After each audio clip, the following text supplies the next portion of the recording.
নমস্কার বন্ধুরা, আধ্যাত্মিক বাণী চ্যানেলে জানাই আপনাদের স্বাগতম। ভারতীয় দর্শনশাস্ত্র এবং বিভিন্ন দেবদেবীর পূজা অর্চনার পদ্ধতি এই চ্যানেলের মূল আলোচনার বিষয়বস্তু। দেবাদিদেব মহাদেবকে ভোলানাথ বলা হয়। ভোলানাথ অত্যন্ত ভক্ত বৎসল। ভালো মনে মহাদেবের পূজা করলেই তিনি তুষ্ট হয়ে যান। তিনি মাত্র এক ঘটি জল আর সামান্য বেলপত্রে প্রসন্ন হয়ে ভক্তের সব সমস্যা সমাধান করেন। সোমবার দিনটি ভগবান শিবকে উৎসর্গ করা হয়। বন্ধুরা, শিবলিঙ্গে অভিষেকের বিশেষ মাহাত্ম্য রয়েছে। শিবপুরাণ অনুসারে শিবলিঙ্গে আলাদা আলাদা জিনিস অর্পণ করলে আলাদা আলাদা মনোকামনা পূরণ হয়। এছাড়াও শিবলিঙ্গে কিছু বিশেষ জিনিস অর্পণ করলে বিশেষ ফল পাওয়া যায়। তাই আপনার মনোকামনা অনুসারে আপনি শিবলিঙ্গে সেই জিনিস অর্পণ করে আপনার মনের ইচ্ছা পূরণ করতে পারেন।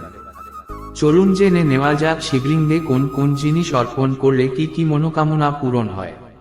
তবে বিস্তারিত আলোচনার আগে আপনি যদি এই চ্যানেলের নতুন হয়ে থাকেন তাহলে এই ধরনের আরও ভিডিও পাওয়ার জন্য অবশ্যই চ্যানেলটিকে সাবস্ক্রাইব করে রাখুন।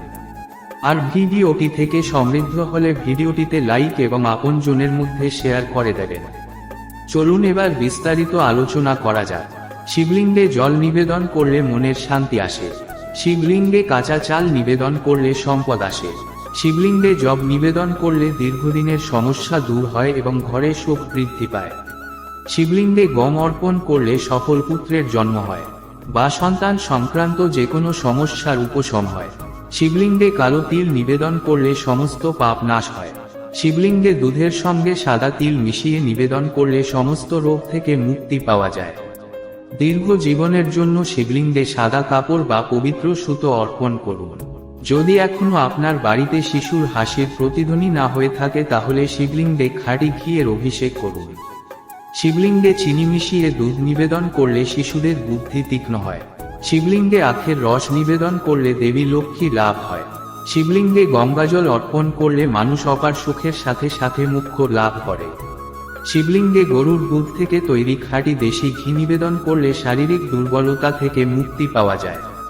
শিবলিঙ্গে মধু নিবেদন করলে সৌন্দর্য ও সুস্বাস্থ্য বৃদ্ধি পায় এবং কথায় মাধুর্য আসে। শিবলিঙ্গে ফুল নিবেদন করলে মানুষ জাগতিক বাধা বিপত্তি থেকে মুক্তি পায় এবং মোক্ষ লাভ করে। শিবলিঙ্গে জাফরান অর্পণ করলে মানুষ সুখ শান্তি পায়। অন্যদিকে চিনি দিয়ে শিবলিঙ্গে অভিষেক করলে সমৃদ্ধি বৃদ্ধি পায় এবং দারিদ্র্য দূর হয়। শিবলিঙ্গে শমী পাতা অর্পণ করলে সকল প্রকার দুঃখ থেকে মুক্তি পাওয়া যায়। শিবলিঙ্গে ধুতুরা ফুল নিবেদন করলে সুপুত্রের জন্ম হয়।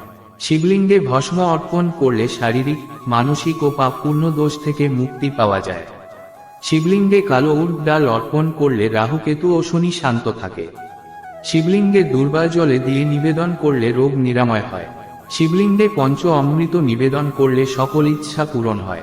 এবং সবশেষে এটাই বলবো, সোমবার শিবলিঙ্গে প্রিয় জিনিসগুলি নিবেদন করার পর ওম নমঃ শিবায় মন্ত্রটি 108 বার জপ করা খুবই শুভ। সোমবার শিব মন্দিরের রুদ্রাক্ষ নিবেদন করলেও দাম্পত্য জীবনে সুখের হয়। ভিডিওটি দেখে ভালো লাগলে ভিডিওটিকে লাইক, শেয়ার এবং চ্যানেলটিকে সাবস্ক্রাইব করতে ভুলবেন না। ভিডিওটি দেখার জন্য অসংখ্য ধন্যবাদ।